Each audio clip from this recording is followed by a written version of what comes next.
also got the anime Playcrafter, which is now in my cube. Hell yeah, that's what's up.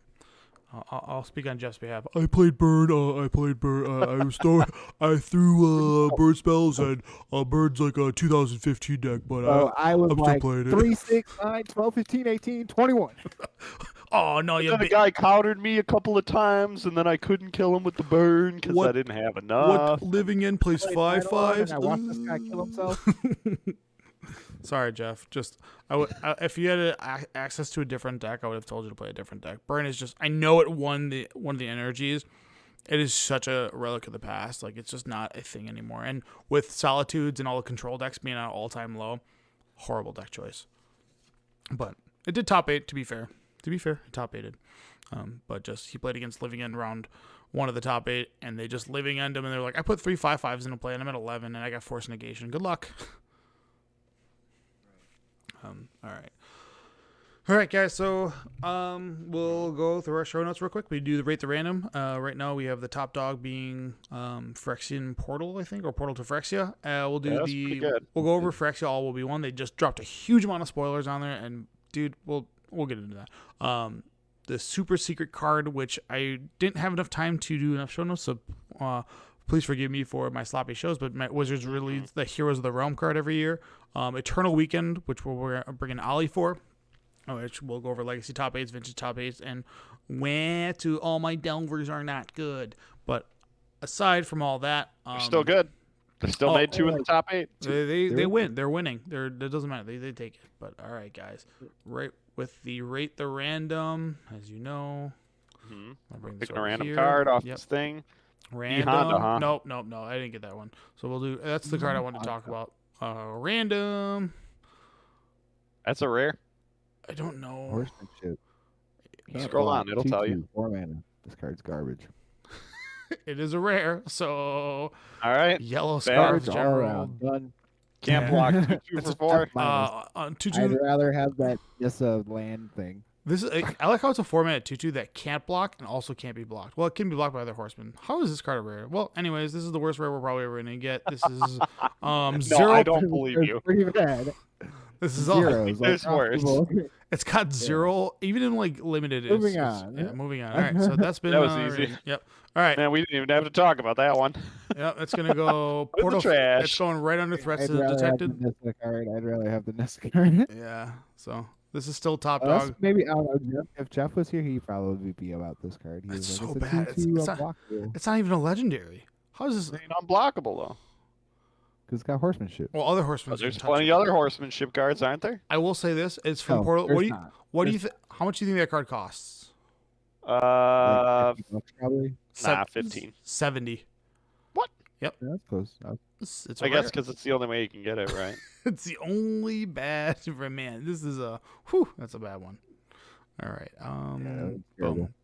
All right, guys. So a whole bunch of news came out, and with all that news, we have Phyrexia. All will be one. Their key dates. So they do the world building. They'll do the cinematic stories on the 17th. How many do they think I have? I heard you want more cards. Let me get you some more cards. Somehow there's. I'll show you a couple more. So what's insane about this? There's like the complete this set release is over like 3 months, but I guess like really what all that matters is like the complete card image comes out, or the gallery comes out on the 26th, so the whole set will be spoiled by then. You do pre-release first in card before they even bring it out to Magic. So it comes in on the 27th for that, which is my wife's birthday. I won't be able to play.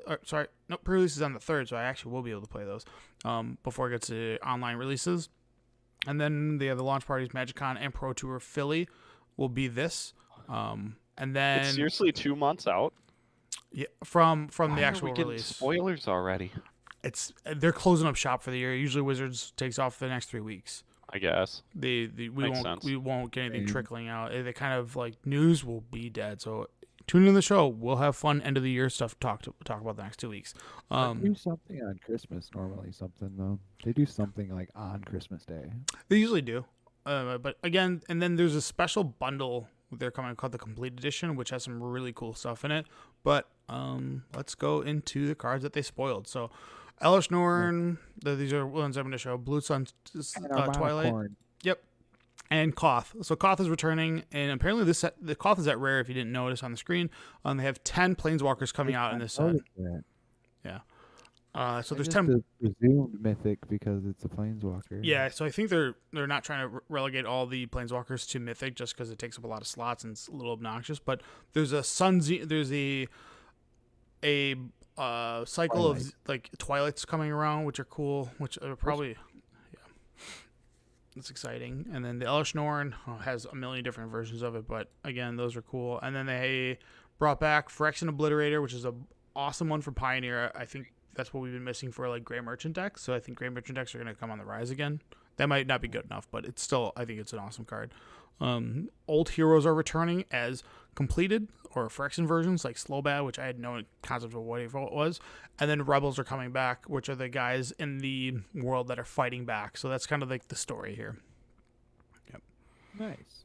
So if you want to see what those cards are, you can look at the live stream or look them up at their Jorkadine. You can see all the spoilers at Scryfall. It's the best place to go look at them. But again, there's not anything too exciting. Like I like the Koth. It's just Liliana of the Dark Realms, but red. It's like got the same exact text, like almost all the way around. That's so funny. it's almost the same. They're like, let's just replace this with slightly red abilities. Yeah, it's really like it's made the same way. The Elish Norn is just Panharmonicon for you, and then turns off your opponent's ETBs for all things. Which It's the weakest out of all of them, isn't it? the Elish Norn, Okay. I think it's the best one. So let's say its EDH is way better. It's like I would say like Vorinclex than that one. What Vorinclex? Well, for EDH, it's probably the best one. For constructed, it's definitely for Shieldred. I don't think this one's all that good. Dude, it's super annoying to play against. I think people fail to realize that like It's got an offensive mana cost though. yeah, I mean you can definitely cheat it out with like soul rings and so forth. But again, no ETBs from your opponent's trigger, like 0. Usually these types of effects only affect creatures or artifacts, but it's like your lands ETBs don't do anything, and then it's going to be more relevant than you think in EDH. I think people are going to be like, all right, I want to do this, and nope. Does this stop living weapon triggers? I think it might. Living weapon is an ETB trigger. Yeah, I think it does. I was looking at it like a 60 card format thing. I don't think this card's It's definitely got huge stats. Like 4/7's real big. But all right. Whatever. Anyways, then this set also has a bunch of basic lands. The changes up these full arts a little bit where they put the mana symbols off to the left, a little different. So these are it's like a panoramic. These look cool. Yeah. So they're changing up the design. We run into the same issue. I feel like everybody who buys Secret Lair basic lands just gets screwed because it feels like they're putting better ones in the thing, right? Am I wrong about that? Does that not feel how? No, you're not wrong. Like it just feels like the Kamigawa ones were so sweet, and if those were like in boosters, they would just if they was the Secret Lair, that one would have sold out versus like just every booster having them. So I don't know. They just the luster of like basic lands have gone away. But not only that, there's another set of basic lands in this set, which are Phyrexian ones that you can also get. These will be in place. These ones that much either. Yeah, These they're ones are okay. gaudy. Yeah, they're okay. They definitely have a different style to them. They're in the Phyrexian print, which means that all the foil Phyrexians. I did notice that. Yeah, so like remember in the Secret Layers are like here's a Phyrexian planes that worth like $25. Well, those just went to crap because these are going to be the more ideal and better ones. I mean, they look like really grim, and I think they make like a thing of like one body, all whatever. Really gross looking art. These are in normal packs. Mm-hmm. Did you tell me I can Exodia these? You can definitely Exodia these. And then lastly, this is what's coming in the completed edition. These raised foils, which you can now get DQ'd in 4D. Yeah, you can pay to get DQ'd. So these come in love it. Yeah. So pretty much the rest of this cast, I'm gonna have to be pulling images from Scryfall because that's where I got to. So again, there's that comes in exclusively in the completed edition. Dude, I didn't even know these were coming out. I literally didn't know these were a thing. Or whatever, like how the textured foil things are from like Commander Legends. Yeah, they're that raised foil is what they call it. Is that just what this is? That's what these are. Yeah, they're the raised foils. So I don't know if what I like about these. You can only get these in the completed bundle, which comes out a month and a half after the set. Really bizarre. That's when they come out. But yeah. Oh, there's just so much. This product's not for me. Yeah. All right. Next, I'll just be pulling up this stuff here. So let's see if I can do that. So I heard you like Elish Norn. This set will have 6 different printings of Elish Norn. I'm gonna pull up Scryfall and we'll go through it. It's like that Jace where there's like 6 different versions of that. Yeah, but this is all like so. There's Or right. Teferi, yeah, 30 Teferi. different Teferis. Yeah, there's like 10. So we have, this is the base set one that you can get all the time. Here is the Icar version of it. I think that's what they called it. Okay. Yeah, there's that one, and then there's the one that comes in the completed box. That's the other one. That's the foil raised Icar. Like I forget, that one's called like the Phyrexian oil. Then there's the manga inspired art. There's also a cycle of manga like inspired things that people are going nuts over, which is super cool because I think like these are going to be highly desired. Which I think today, JB, if I'm not mistaken, you talked about how they have like an exclusive 1 of 20 Shieldred. One is 60 Elish Norn. Elish Norn, sorry, yeah, 1 of 60 Elish Norns that are signed by this artist. Yeah, I mean it's not signed. It's like in a frame, kind of like what they did with the Sarah Angel from the 30th anniversary thing. Yep. Except obviously these are going to be way more because Junji Ito is a name that everyone knows, whereas the other guy was not a big name, at least not overseas. Yeah, like so I had never really heard of him. These are going to be super highly desired because they're this one. Also, like this looks cool. Like I like this manga inspired art, which we'll get into a little bit later. I don't know, man. I saw the cycle of these. I like these ones the best. I can make some complaints about them. Yeah. Just because, I don't know, there's not a whole lot of action, and it doesn't really describe what she's doing in that picture, and it doesn't really play to the guy's, like, strengths for his art. Sure. Which is, like, very body horror, but I don't know. That's me being nitpicky. Sure. The photo they spoiled of, like, Venser being a puppet, it's like, oh my god. That was... Yeah, it's wild. That was so good. Yeah, so then they did a cycle of these 5, which I guess I can pull up a better picture of this, so you can see all 5 of them. I like these. How do you get these?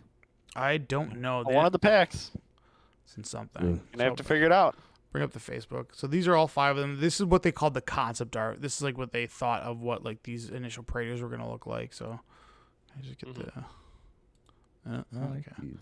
Yeah, they look really good. The Elish Norn obviously looks really clean. It's like really, man. It's again, and then the last version of it, which is you can just get it in normal Phyrexian text, which is so there's 6 different Elish Norns. The community has a little bit to say about that. It's a little messy. A lot. Yeah, it's like holy crap. So, I mean, that's the way to do it, though, to keep the value while still like keeping the supply high. Because like players want the supply high, but Shieldreds are the players also want their cards to be worth money because Tony, you guys all know you want your cards to be worth money. That's why you play the game because at least one point you'll get a little bit back. Yeah. So it being like 60, like Shieldred being $60 annoys me because it's like, god damn, why is it? I mean, I know why it's expensive, but it's like, geez, man, this sucks. Like, I don't want to have to go and get that card because I know I'm gonna need it as like a 3 of. If they would have done this with Shieldred, I'd be a lot happier because I'm sure that this version of it would be $20 because there'd be 5 other versions or more desired versions that people would be getting. So, so be it. All right. Next, I just want to get this so I don't. There we go. Put this in full screen mode. All right. So they said there's gonna be 10 planeswalkers in this set, and they don't. These aren't the 1-to-1 people who are like Jason Mind Sculptor's coming back. No, but they have a normal art of what the card's going to be, and then they have what they call the What If series, which is going to be if this card was completed. Of the 10 planeswalkers, 5 of them are completed, meaning that they'll have that weird Phyrexian mana symbol and so forth, essentially been captured. There's Kaya, Luca, Nahiri. The Nahiri one actually looks really sweet. I love how that one looks. I like the Nahiri. Looks good. Nissa, which looks really, really grim. You have the Wanderer, which it's hard to tell what's going on with that one. But these are all manga inspired arts. You have Vraska, which actually looks good too. Tyvar, which I totally such a forgettable guy. So crazy. It looks like a one Totally punch. is going to be one of the one that gets completed because no one even knows who this guy is. Yeah, it's just like I remember him from Call Time for like a minute, and it's like, oh yeah. I want Jace to be completed, please, for the love of God. I think complete Kaya and Jace. Jace have the plot armor. I know. That's why it would be great. Kaido, which looks really cool. This guy's a goner. Yeah, he's dead. Koth, we already know, but again, they're showing like here's Koth, and then here's a what if version if he was completed. Looks super cool completed, to be honest. That one looks rad. And then Jace. Dude, Jace is anime as hell, and I am in. That is like anime face to the most extreme. Yeah. So, we know. Give me Jace completed. Have him pull out the sword. Yeah. Give me Phyrexia Nissa, please. Yeah. So again, that'd be cool too. Yeah. A ton of stuff coming out in this set. They revealed a ton of information, but my God, yeah.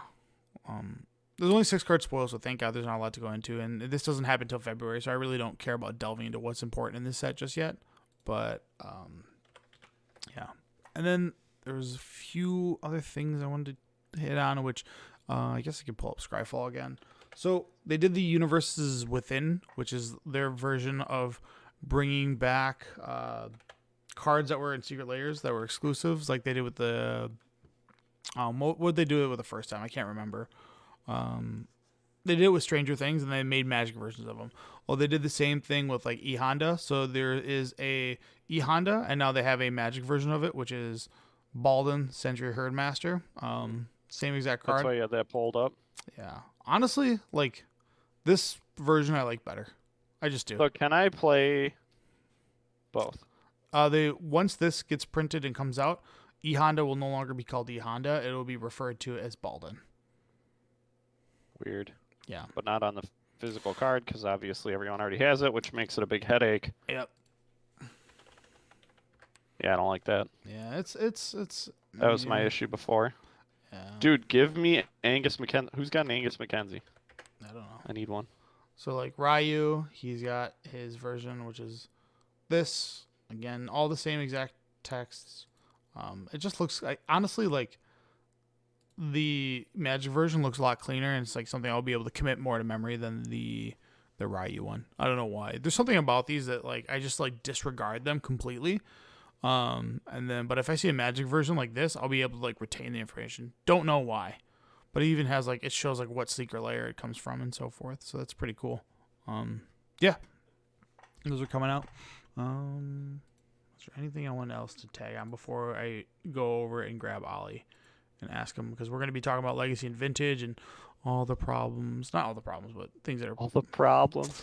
I wouldn't call them problems. I know people people are upset. It's just like, you know, my cards are gone. I think that's all I wanted to hit on. Yeah. You want to talk about the Heroes of the Realm thing? Oh, sure. Yeah, I can pull that up. Get that. Wasn't there 2 this year? I thought there was 2 this year. Scryfall. I guess I'm going to have to Google this.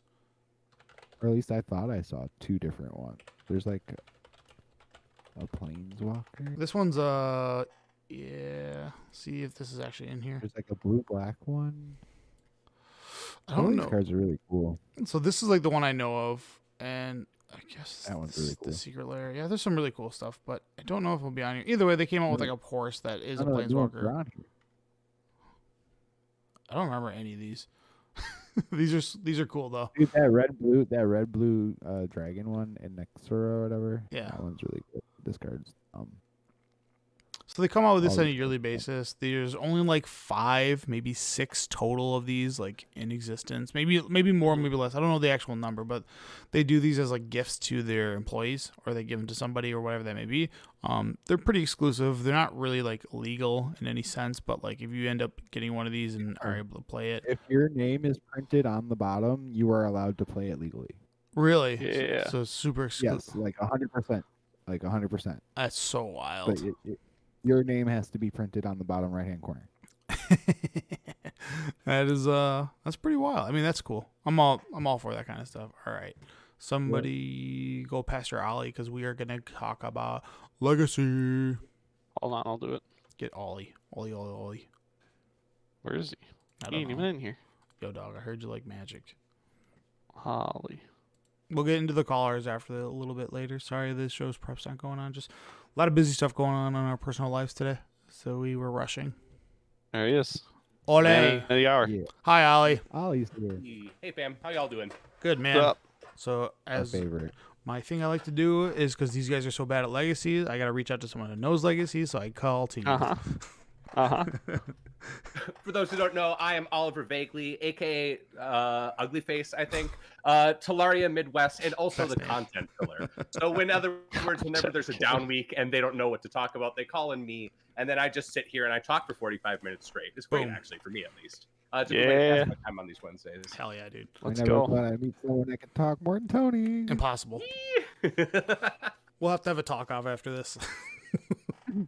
All right, Ollie. So, Eternal Weekend happened, and both Vintage and Legacy were both played for top 8s, and this is like the come out of the woodwork kind of deal for a lot of players that love this kind of format, even though it was on short notice. I'm just glad that this is happening again. Aside from all that, there's some data that came out, and people are angry, but that's just Magic players in general. So the big talk of the town has been Initiative. Stompy is what the deck is being called, which is just mono white that plays cards that give the initiative.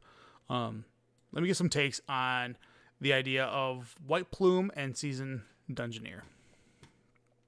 So last time I was on, we talked about how supplemental products tend to be a good thing for Legacy because it gives it churn. And we also talked about how the majority of the time it actually is giving us answers that keep up with kind of what happened with Fire Design.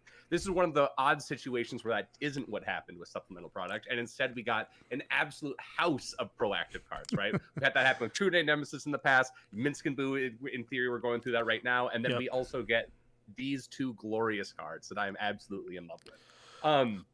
This is all. It also kind of follows the exact same timeline of what happened with Minsk and Boo, where it came out and wasn't something that was able to be played on Magic Online. Yep. There was a little bit of paper play for it. It got popularized by a European deck builder at first who'd made this Naya Stompy list about like 2 months ago or so. Mm-hmm. Where you just turbo. This was a different version where you played like Mox Diamonds and Naya cards. So you could play Minsk and Boo on like turn 2 after you play a White Plume Adventure, and it was like not great. It was pretty middling. Mm-hmm. And that's what put everything on the map. Where all of a sudden all these MTGO grinders were like, oh, when this is coming out in 2 weeks, we're going to be cracking White Plume. At an event in Columbus, I was talking with XJ Cloud, who's the really good mono red stompy guy, used to be a Death and Taxes specialist. And even then, it was 2 weeks out before White Plume Adventure was coming out. And he was saying, all right, listen, I'm going to crack this card wide open. This is going to be a thing. And lo and behold, here we are with it being the second most represented deck at NA Eternal Weekend. Yeah. I want to ask you, how do you feel about this being a replacement for the classic Stoneforge white control BS? Is this like taking its place? You mean like for taxes? Taxes? Yeah. Probably. I mean, yeah, because I feel like it's that's that a hard way. thing to say. The thing is, it's good. It's the way that it is right now. It looks like it's kind of pushing that deck out. Where at first everyone was talking about White Plume Adventure. You play it on turn 1 as this 3-mana 3/3. You get a land. Turn 2, you turn it into a 5/5. You hit them. The next turn, you Lava Axe them and hit them for 5/5 again. Correct. Everyone's talking about it as being like this incredibly fast clock, which is one thing it can do. But what nobody realizes until they play with this deck or play against this deck in particular, it grinds incredibly well. Like the Seasoned Dungeoneer as giving a 1-creature pro creatures is really, really good at stealing the initiative back and just making it so you win the long game. So playing against Mono White Stompy, you're obligated to be deploying onto the board to be trying to interfere with them having the initiative and to steal it from them. Yeah. But then they're incredibly good at stealing it back from you with their 4 Solitudes, their Seasoned Dungeoneers that give a 1-creature return pro creature and lets it explore, and their 4 swords also. I think that if we're talking honestly in terms of like tier 1, tier 2, Death and Taxes has been falling off for a while now, if we're being totally honest. But this is definitely a death knell of pushing it off of, if you're wanting to go to a 15-round Legacy event and do well, Death and Taxes was arguably not a good choice, and this is the final nail in the casket, probably, where it's like, I'll play a faster, more proactive mono white deck that also has just as good of a long game grind. And that's kind of what I was thinking, was like, it's just a better option than your Death and Taxes for bigger tournaments. It's just more consistent, and like it does more to the field. Like it's way harder to interact with than Death and Taxes is. So Death and Taxes is like one of those decks that was like the budget way to getting in, because you really just had to fork out or shell out the money for, you know, $25 worth of Wastelands and then like $30 to $25 worth of Rishadan boards. This deck has got a major gap in price because you have to get now City of Traders. I don't know if all lists are playing Cavern of Souls, but they should be, which is also huge. So City of Traders is average $200 to $300, and then we got your Ancient Tombs, which have gone up because of EDH madness, which is, you can still get them at a fair price, but they're like, if you want to get one that's like sleeve playable, you're spending $40, and then obviously Cavern of Souls is just one of those cards that's just been lingering around at $50 since the end of time. Overall, like your land base has just gone up $700, $800 like total from what you'd had before. So I think it's like there's really no budget options to get into Legacy anymore if this is taking that spot. To be fair, there's other budget alternatives, right? You can still put together Rainbow Depths for $300 or whatever that is, and still have it be a totally fine F&M deck. Right.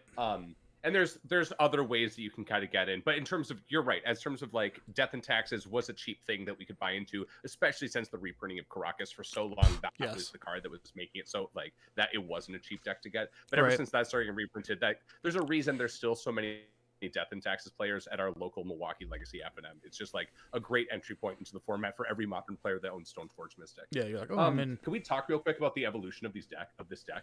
Sure, let's run through it, because I know it's kind of like undiscovered territory, and week to week, if you like look at it from here, I can pull up like the actual lists week to week. It's actually had drastic changes from like where it's coming from. So I guess let me get away from this. Let's go to, I guess, start with the daily tournaments in here and see what the first had sagas and planes. I don't know if they're still on that anymore.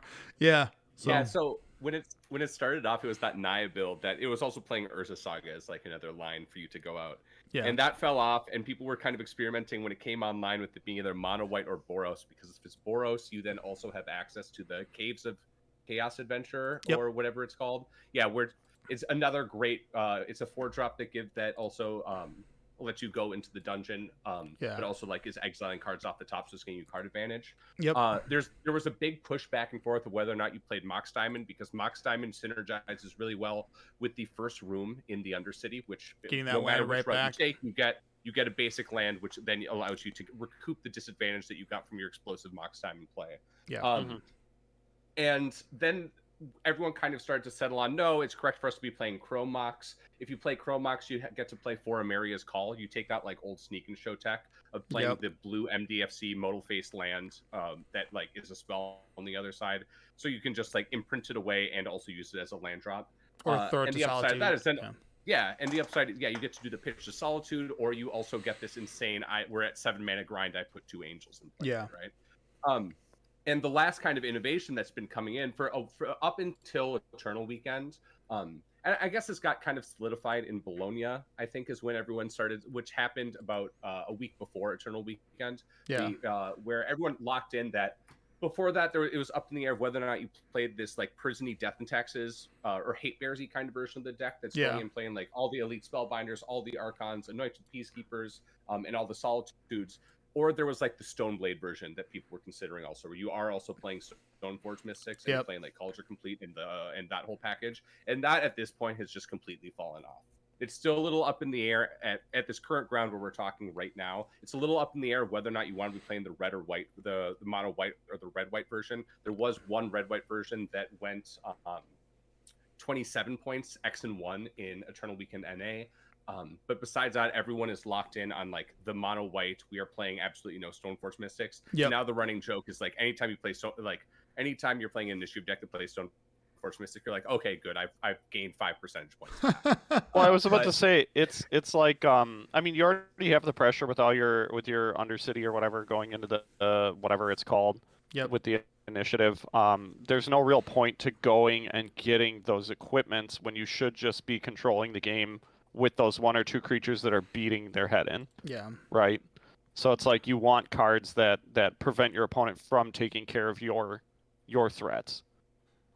So like getting Stoneforges shoved in there is just taking out options to control the board better. So is Torpor Orb like a reasonable response to this deck? I only asked just because Is it when it enters? Or I thought about it. I'm serious. I'm serious because if you get that down like on turn 1, it shuts down all this nonsense of like initiative. Does initiative even become a thing? So completely shut it down.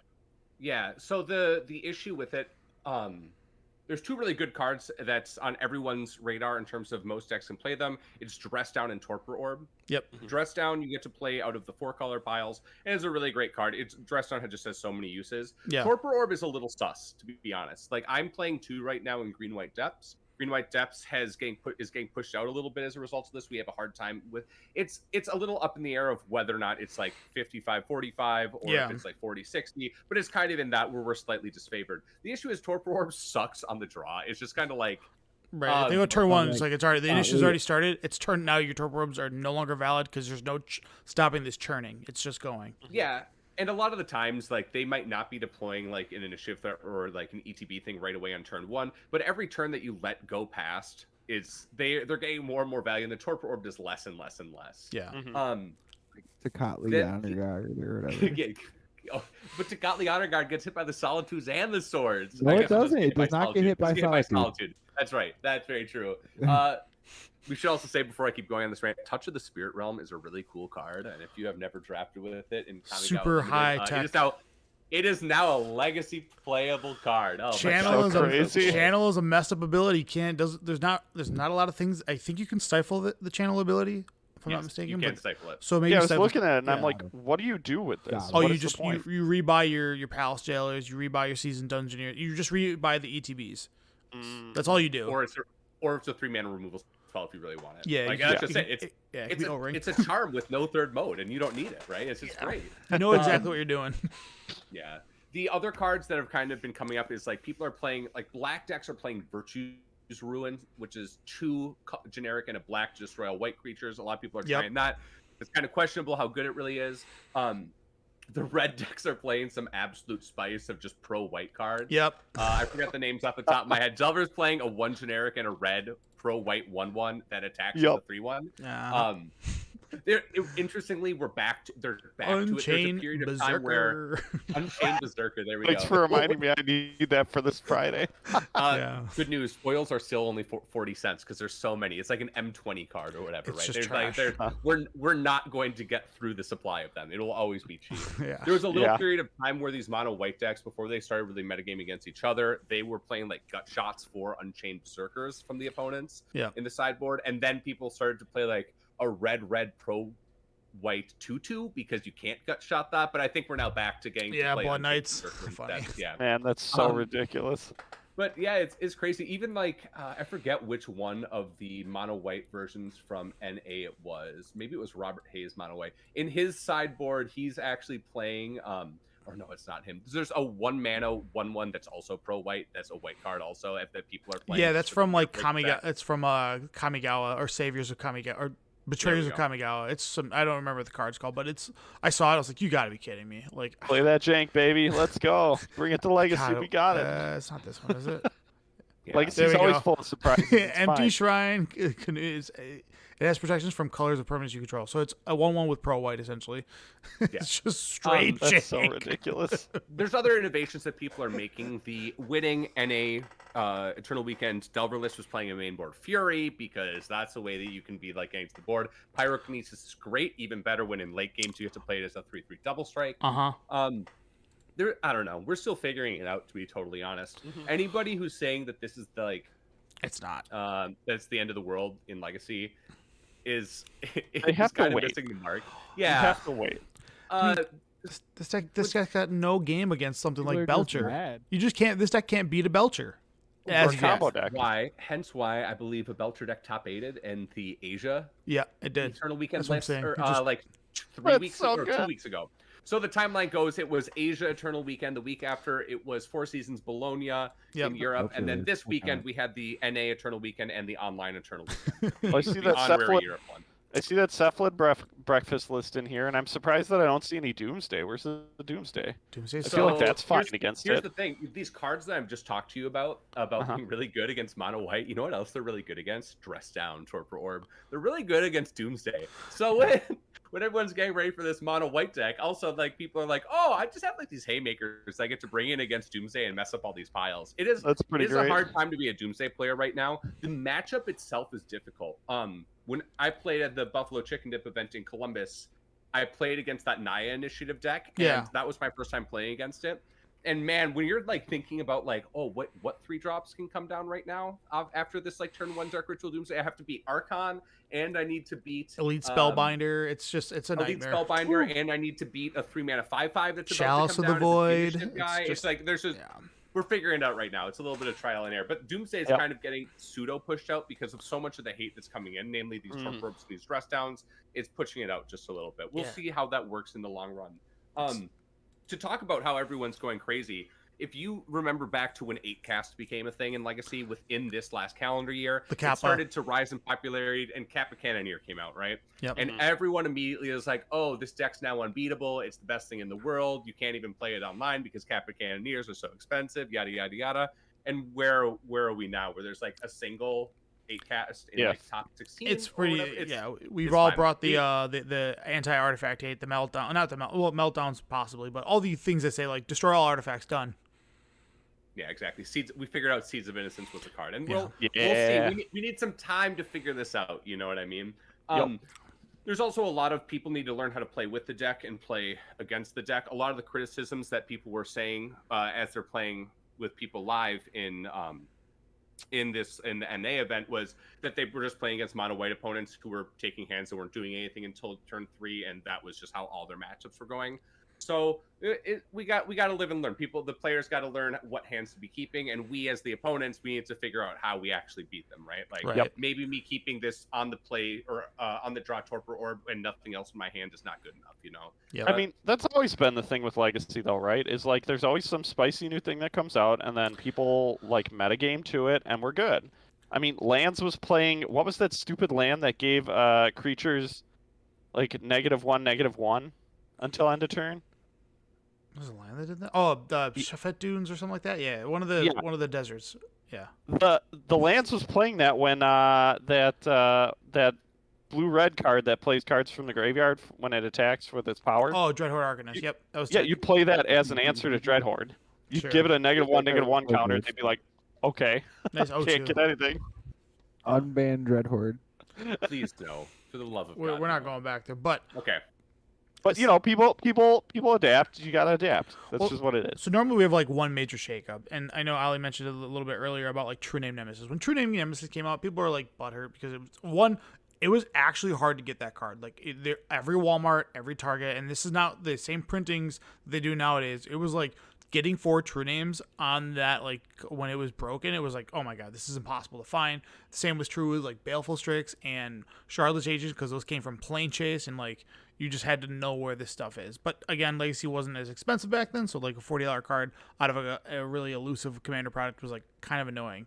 But this year we've had just so many shifts because, like you said earlier, Ali, we had Minsk and Boo, we had Kappa Cannoneer, we had now this initiative deck. I'm sure there's more tech that I'm missing, but just throughout this year, it's just been like, oh, complete meta shifts, which is not something that we're accustomed to. Yeah, we talked about this previously in other casts about like kind of what happened with Fire Design, which I think we are at like a dial back point of. Yeah, they've definitely brought it back. Thank God. I also always have to wonder, like, you kind of look at old coverage or you look at like old articles, and there's always that thought in the back of my head, which is just like, I don't know if we understood how to build decks as well as we know how to build them now. You know what I mean? Right. A lot of that has to do with our with like the hive mind that's come into the game and how much nonstop communication there is. Yeah. But I can't help but wonder if we go back 12 years and like these same Legacy players are still focused as hard on Legacy. I can't help but wonder how much things would be changing and adapting on like a monthly basis in Legacy at that point too. Sure. But who knows? It is true that there are less high power level cards that would be able to move things around. So I'm sure that would be a factor, but I mean, I a don't lot know. of It's people. an interesting idea. A lot of people have the same mentality that we're having right now as they did in like 2009, 2010 Legacy, because you had all these sets coming out that had influential cards for old Legacy decks that essentially warped the format around them. Like Grizzlebrand didn't exist, and then it did. Delver didn't exist, and then it did, and all of a sudden those decks and were. Grizzlebrand. And then it was just like, those are top dogs all of a sudden, and it wrecks all the other cards in the format. You're not playing anything else other than those guys. Yeah, what was your 2008 Reanimator target? Does anybody know? No. Iona? 2008. No, Iona wasn't there. 2009 was Zendikar. Yep. I don't know. I don't know. And that's Small Primus? Phantom Neshoba. Yeah, sick. I'm pretty sure I remember Hypnox was a reanimator target for a very long time. You might be right. Because that card's obnoxious. So it's not like Nico Legacy Bolas. hasn't done this. And at that time, there was a big spike in people who had interest in it as well because it started being part of the GP circuit. So people were like, I need to make decks for this. We have to play. I literally think Force Wills went from like $10 in a case, the first Legacy GP that they had, and then going the next day they were like $45, and everybody was like, "What? That's so crazy! That card's an uncommon." And now they're just infinite. Yep. Yeah. Are we about to start talking about pre-Innistrad Legacy again, Jeff? No, we're not. I mean, as long as I can proxy it, I'm ready any day. I'm Josh, waiting. I'm so sorry. What'd you say? He's dying. Said Force Will is going to be reprinted in like a month, and that card's still going to be $100. It's a mythic, yeah, and a really hard to pay for set, I guess, because it's already expensive right up from the get go. Like even draft boxes are $220. Oh yeah, Ali, I want to get your opinion on this. I didn't get to talk to you. Ponder as expressive iteration twice on cam. Yo, what I do you feel think so about bad. that? So, all right, now let's tell the story for the listener. I have to look at this name real quick for me to be able to pronounce it. Jay Wojciechowski. Amazing Delver player, may I just say. If you can go back and watch the coverage, there specifically in the finals where he goes up against Hank Zhang and has like so many really, really cool lines in game 1 and game 3 that's really interesting to watch. Jay was the subject of a lot of Twitter hate this weekend. Yeah. Daryl Ayers, love him, great. Blasted Twitter a little bit, and maybe didn't blast, but Twitter picked it up and started blasting that. He had a day 1 Delver opponent who cast a Ponder as expressive iteration, resolved it, caught it, called a judge. The judge came, fixed it properly. But the card that was put in hand off the EI, because that was unknown, it had to be a random card for hand. And so Daryl was mad because he thought that meant that he lost the game when he should have won the game. Twitter went off on it. There's one thing that we've learned a lot is that Magic players on Twitter don't really know how rules work. So everyone thinks that should be a game loss, even though that's very clearly not supposed to be a game loss and should be the proper fix. And then poor Jay, in his semifinals match against Brian Bell on Cephalid Breakfast, does the exact same thing and looks at the camera with this look of just absolute shame. They fix it. Twitch chat is roasting. Twitter goes off a little bit less so it's the first time. Like, oh my god, it's happening again. He's a cheater. He's doing this on purpose. Yeah. They fix it. It's fine. And then the finals match against Hank is great to watch because every time he puts a Ponder on the stack, he turns to the judge off camera and goes, "It's a Ponder." and then resolves it. Of course, if he had done that again, it would have started being game losses. Yeah. But yeah,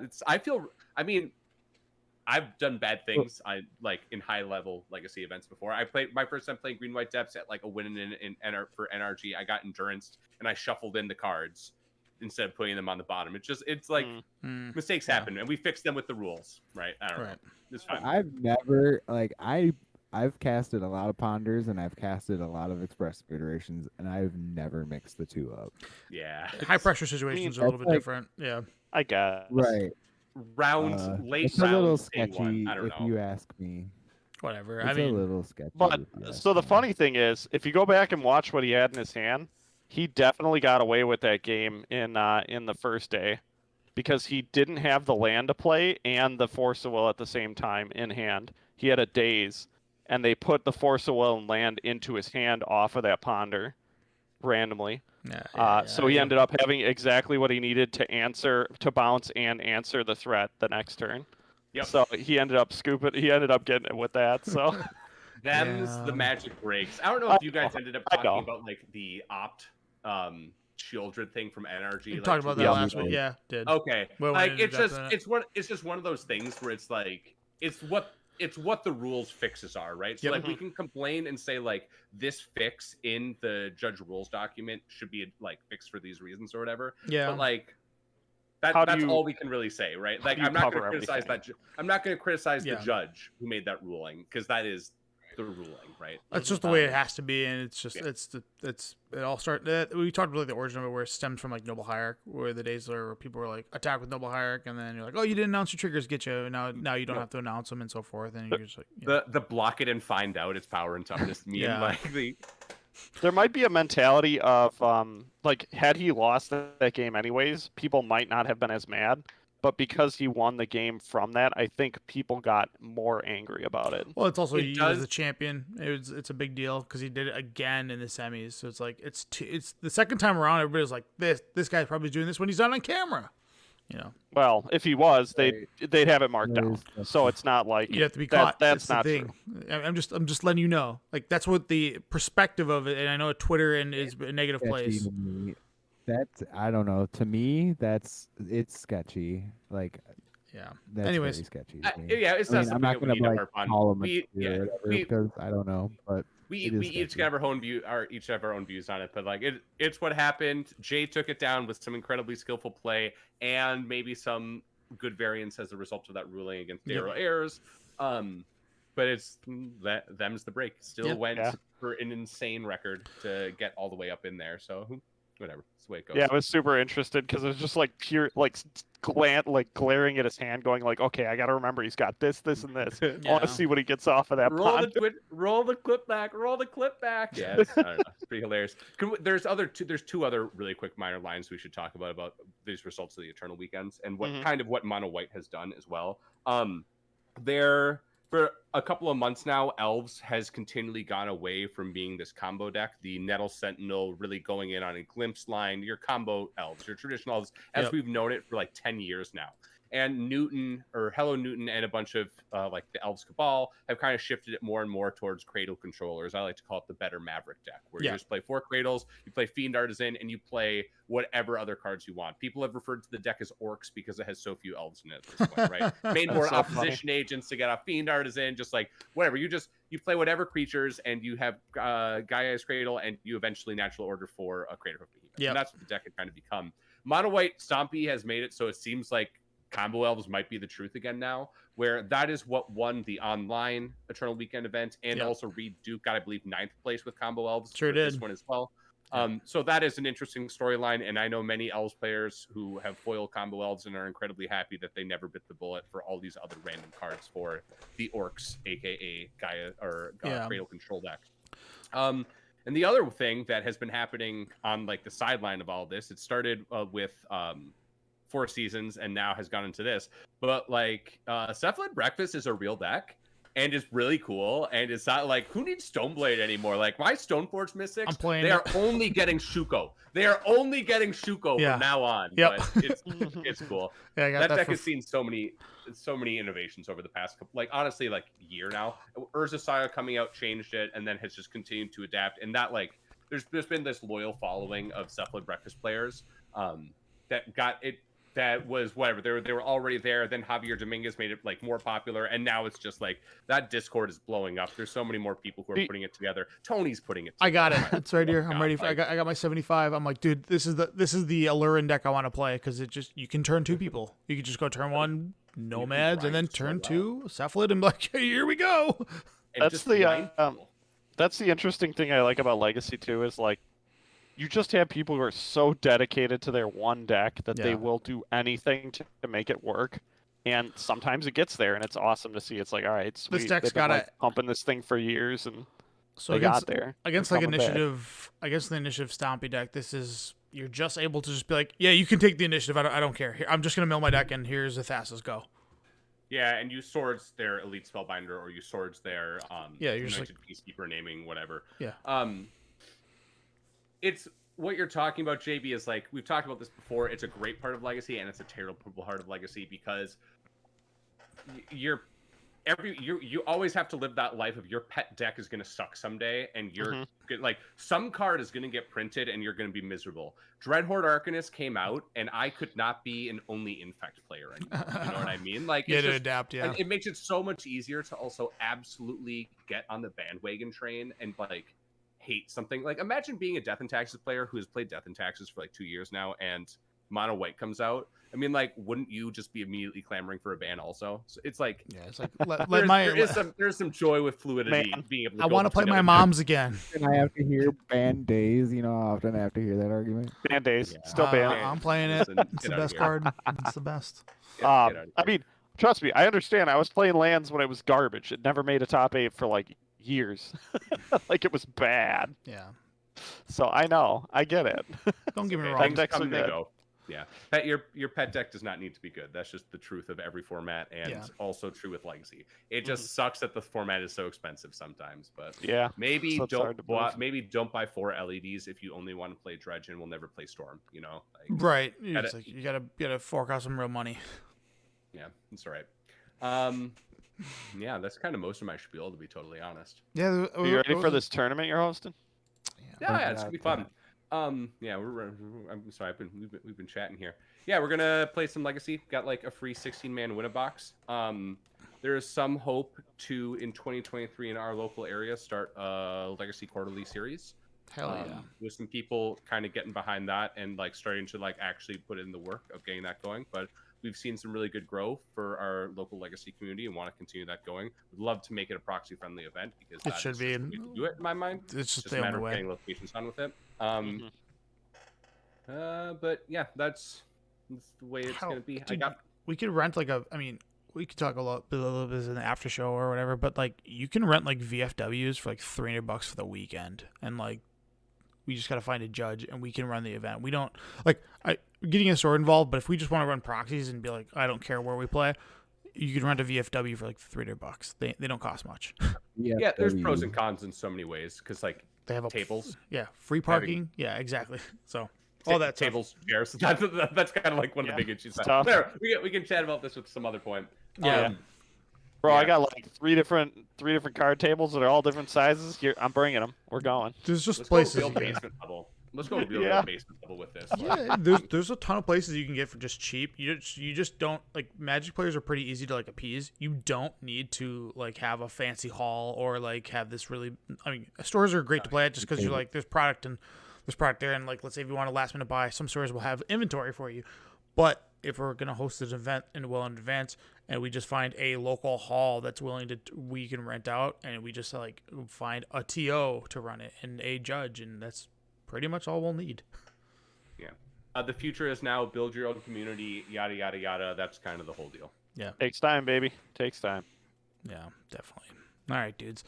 Yeah, Legacy, I mean, again, people are clamoring for a ban on Stompy. Just chill. I think there's a lot of ways to come after this deck. Let the hive mind, like as Ali said, figure it out. And I think people are already moving towards like cards like Cephalid Breakfast is pretty good against it. And even though it's an initiative deck, guess what is like the number one playing deck that also attacks blue-red. So like blue-red's going to be able to take the initiative. Like this thing goes back and forth. I think the biggest issue is that like guys like me that like playing like blue-white Teferi decks that don't do anything. If the initiative gets going, I've lost that game because I don't have any way to get it back from it, like to take it from you. All right.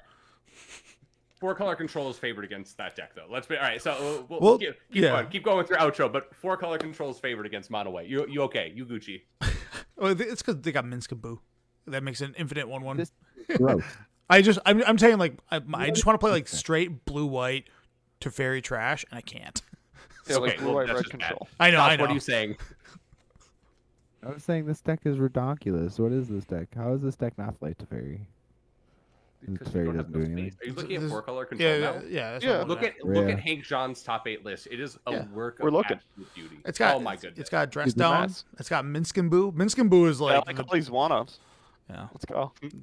It's got your PEs and your Sword Splashers. It's got everything you need. Also, cards like Life from the Loam. Because I don't know if you saw. How much I love Life from the Loam. I don't know if you saw this about this deck. This deck plays 3 basics. It's a mono white deck that plays 3 basics. What you're telling me is I need to play Ghost Quarters, and we need to go to town with lands.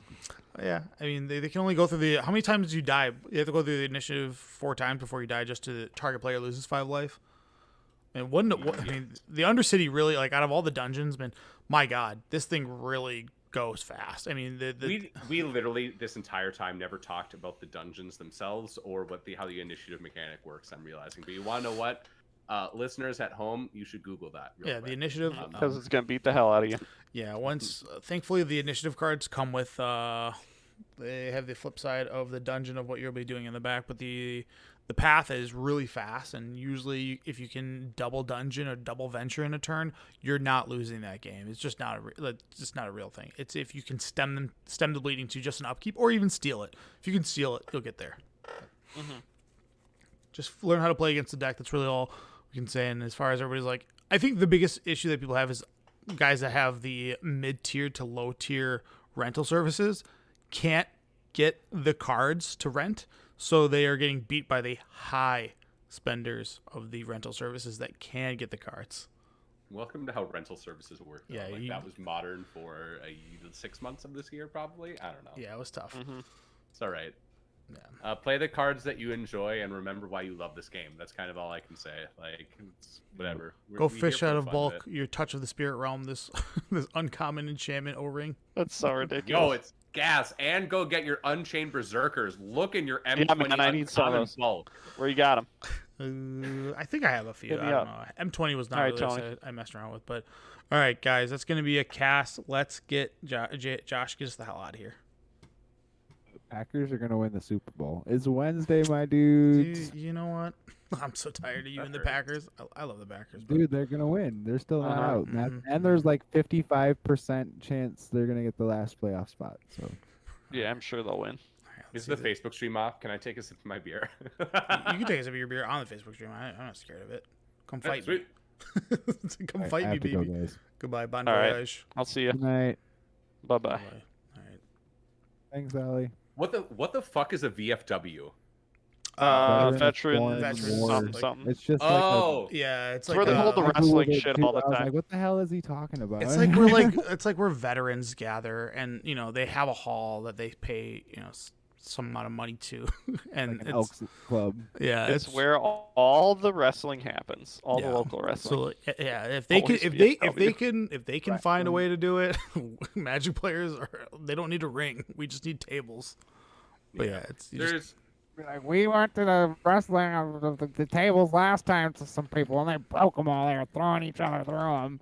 There's things in the there's a couple of things. We're talking to John a little bit just to like see what proxy friendly would be like there, and if that's even like a doable thing. But that's like it's really me, Juan, and kind of Taylor who are trying to like figure this out. Like we got really inspired by Buffalo Chicken Dip, and it's just like this is just something to do and something that we're willing to throw some cash into to like get up and going. Yeah.